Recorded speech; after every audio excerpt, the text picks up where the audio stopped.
Bien, con el cielo cubierto, con una fría mañana, seguimos avanzando en Puntal AM con los contenidos que nos importan, que nos interesan y que tienen que ver con nosotros y la actividad en este caso del Consejo Económico y Social, que estuvo en 2 jornadas de capacitación, de intercambio, ¿no?, convocado en Buenos Aires, de este encuentro que fue así, el encuentro de económicos y sociales organizados por el Consejo Federal Económico y Social, presidido por el Consejo de la Ciudad de Buenos Aires. Un evento que, bajo el título El rol de los consejos a 40 años de democracia, se desarrolló durante 2 días en 6 mesas de diálogos y trabajos donde se analizaron datos, casos exitosos, propuestas de políticas públicas, entre otras cuestiones que ya le vamos a preguntar a la presidenta del Consejo Económico y Social de Río Cuarto, Irma Ciani, que está conectada con Puntal AM y le agradecemos. Irma, buen día, ¿cómo le va? Muy bien, buenos días para usted también. Bueno, ¿qué tal estuvo este encuentro y qué se puede sacar, ¿no?, como balance positivo de este intercambio que debe haber sido, como siempre, muy enriquecedor? Sí, indudablemente fue un encuentro muy rico en cuanto a que nos reunimos otra vez, porque ya lo habíamos hecho en Río Cuarto, como una primera experiencia, todos los consejos económicos y sociales que funcionan en el país.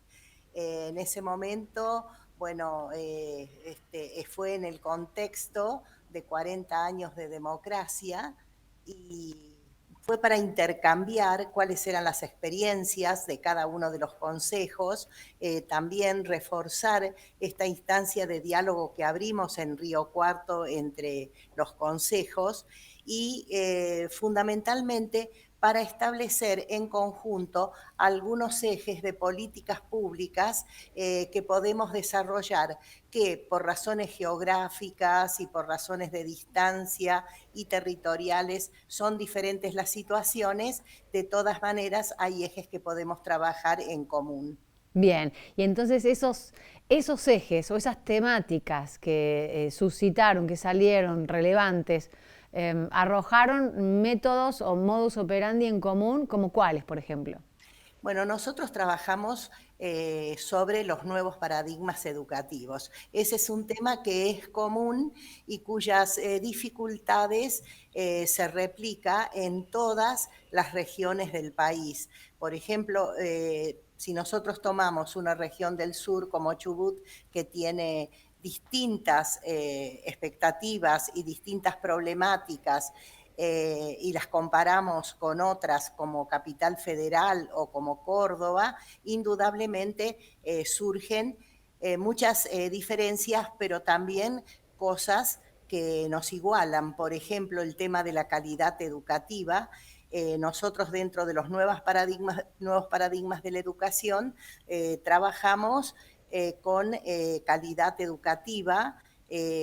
Sabemos y definimos en este congreso o encuentro que es necesario una transformación de todo el sistema educativo. Esa transformación debería darse en una mejor articulación de las distintas instancias del sistema educativo, nivel inicial, primario, secundario, nivel superior universitario y no universitario, deberían articularse entre sí y a su vez también tener una articulación con el mundo del trabajo que estamos ya viviendo, aunque digamos que es el trabajo del futuro, porque es un trabajo que requiere de nuevas carreras, de nuevas instancias educativas, pero sobre todo con la incorporación de nuevas tecnologías. Vamos viendo, Irma, mientras usted habla, bueno, las imágenes, ¿no?, de lo que fue el encuentro. ¿Cuántos representantes de los consejos económicos y sociales del país hubo aproximadamente? Bueno, alrededor de 35 personas fuimos las que estuvimos compartiendo las mesas de diálogo. En esas mesas discutimos, además de los paradigmas de la educación, la cuestión de género, que es la perspectiva de género, que es una cuestión que estamos trabajando todas las mujeres, no solamente a nivel local, regional o federal, sino también a nivel global. Llevamos desde Río Cuarto un trabajo muy importante.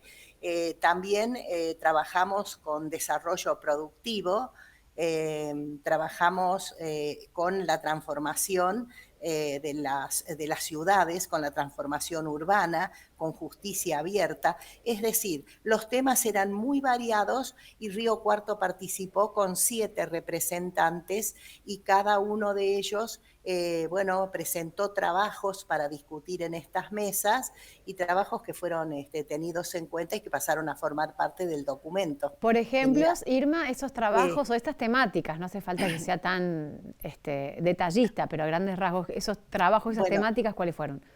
Bueno, por ejemplo, en la cuestión de género, la perspectiva de género, pudimos observar que la brecha salarial entre hombres y mujeres o mujeres y varones, por ejemplo, a nivel global, la diferencia es de un 43% en las mujeres y el 60% en los varones.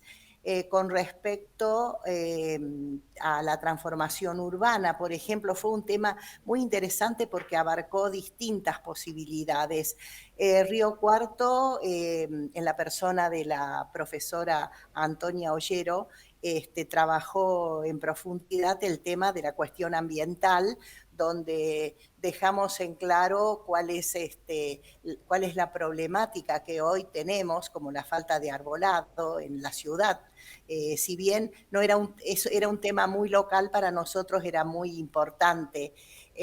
También el tema de la pérdida de bosques, el 70% de los bosques naturales en la provincia de Córdoba, y que solo nos queda un 30%, y la necesidad de conservar ese 30% y también de reforestar lo que falta por el 70% que hemos perdido de bosques naturales. Y nos dimos cuenta que esta es una problemática generalizada que también sucede en provincias del norte o del sur. Mm. Entonces el tema ambiental fue un tema que fue muy interesante poner en la mesa de discusión y darnos cuenta que tenemos que trabajar todos en conjunto como eje el tema ambiental en los próximos meses y ponernos de acuerdo y compartir trabajo. Y además, en este sentido, se propuso crear un registro que tenga que ver con lo que vamos observando y además en qué manera incidimos en la recuperación del ambiente. Estaba viendo que fue, por ejemplo, consejos de la provincia de Salta, de La Rioja, de Sí. Tucumán, de Chubut, y que las problemáticas en algún punto, si bien seguramente tendrán sus particularidades, bueno, comparten cuestiones. Y ahí es lo que debe ser la parte enriquecedora, ¿no? De compartir las herramientas en estas mesas de diálogo para resolver conflictos. Y ahí va mi pregunta, ¿qué incidencia y qué importancia tienen los consejos económicos y sociales? Después de su experiencia y trayectoria, Irma, le pregunto, como una reflexión. Sí, yo creo que tenemos que trabajar mucho para que los gobiernos entiendan que estos consejos económicos y sociales, que son consejos consultivos para proponer primero para investigar qué es lo que sucede en una sociedad y a partir de esa investigación acercarlas al poder político de cada lugar y dar cuenta de las necesidades y los reclamos de la sociedad. Y bueno, son los gobiernos los que tienen que hacer o tienen que elaborar, mejor dicho, esas políticas públicas. Nosotros entendemos que nuestro trabajo en adelante es seguir haciendo un trabajo político en profundidad para que se comprenda la necesidad de esta instancia de consejos económicos y sociales y trabajar en forma mancomunada. Nosotros en Río Cuarto somos un consejo local, pero hay consejos provinciales que participan de la planificación estratégica de los gobiernos y no obstante tienen la misma problemática, que a veces no se escucha Claro. la voz de los consejos, pero creemos que trabajando de manera conjunta los consejos que ya están institucionalizados a lo largo y ancho de todo el país, podemos tener esa incidencia y ser una herramienta. muy útil a los gobiernos, teniendo en cuenta que lo hacemos a través del diálogo social y donde todas las decisiones se toman por consenso. Entonces, esta es una práctica que, por ejemplo, en Río Cuarto hemos podido desarrollar y que nos ha permitido en estos 10 años de funcionamiento crecer muchísimo y sentir que estamos haciendo un muy buen trabajo si lo comparamos con otras regiones del país. 10 años aquí, como Consejo Económico y Social Local. Pero la historia, ¿de dónde viene? ¿De dónde se emula la de los consejos económicos y sociales? Bueno, la creación de los consejos económicos y sociales es en realidad un poco anterior, pero eh, no todos los consejos tienen 10 años de funcionamiento en el país. El de Córdoba es el que tiene más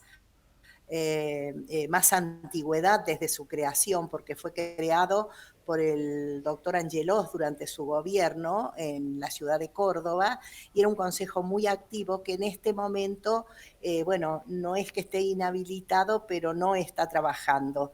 Mientras que, por ejemplo, el Consejo de Salta, a partir de su institucionalización y que en noviembre va a cumplir 10 años, tiene una actividad política muy importante. Bueno, estamos hablando con Irma Ciani, la presidenta del Consejo Económico y Social Local, a raíz de este encuentro que tuvieron la semana pasada, Irma, ¿no?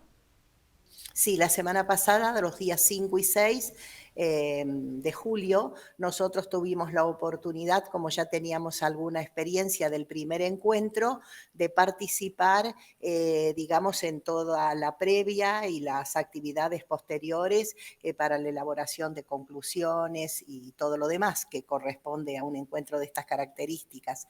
Así que sentimos que hemos hecho bueno, por lo menos un trabajo a la altura de las circunstancias y que estamos haciendo también un aprendizaje que nace acá en Río Cuarto con el primer encuentro y que, bueno, ya trabajando todos en común y creando registros comunes de las actividades que hacemos, vamos a lograr ese objetivo de afianzarnos y poder trabajar con los gobiernos, aunque nosotros hemos tenido una buena repercusión acá en Río Cuarto con el municipio, con el gobierno municipal, pero de todas maneras creo que tenemos que trabajar más y en más profundidad para que se entienda la lógica de los consejos económicos y sociales. ¿Es abierto, digo, el organigrama del Consejo Económico y Social? ¿Cómo es? ¿Es abierto? ¿La sociedad se puede sumar integrantes? ¿Es ad honorem? ¿El funcionamiento cómo es? El funcionamiento, bueno, es a través de una ordenanza sancionada por el Ejecutivo Municipal, quien define cuáles son las instituciones de la ciudad. Nosotros somos 20 instituciones de la ciudad. No, este año se incorporó la economía social, pero tenemos a la iglesia, tenemos el centro comercial, las iglesias católica y evangélica por ahora, también la sociedad rural, los colegios profesionales. En realidad son 20 instituciones y entre ellas una muy importante que es la Universidad de Río Cuarto, que tiene 3 consejeros y que nos proveen de mucho material para investigación y bueno, que nos permiten también avanzar. Este consejo también tiene un centro de estadísticas que fue muy bien valorado por los demás consejos porque llevamos todos los informes sobre estadísticas que tiene el SECRE, que es el Centro Coordinador Regional de Estadísticas. Sí, que compartimos generalmente también en los programas. Sí, Sí. claro, sí, sí, sí. Así que bueno, de alguna manera nos hemos sentido muy bien de, a pesar de ser un consejo local, tenga la estatura que tiene y que podamos aportar desde nuestras investigaciones a este tipo de encuentros. Seguro que sí. Gracias por compartirlo con nosotros también en el día de hoy. Y bueno, estaremos en permanente contacto porque estamos atentos a lo que se genera en Perfecto. torno a la actividad del Consejo Económico y Social Local. Gracias, Irma. Perfecto, muchas gracias a usted, muy amable. Hasta luego. Irma Ciani, entonces, la presidenta del Consejo Económico y Social Local. Vamos a la pausa y para vos que sos jubilado, jubilada, cliente de Superviel con beneficio ANSES, recordá que no hace falta dar fe de vida para cobrar tu jubilación. Tenés este beneficio y descuentos en farmacias y en supermercados de la mano de Superviel, mucho más Human Banking. En Córdoba, cobrar tu jubilación en Superviel está buenísimo. Ahora ya no tenés que dar fe de vida. Además, ahorras un 50% en farmacias y un 20% en supermercados. También podés retirar efectivo solo con tu huella.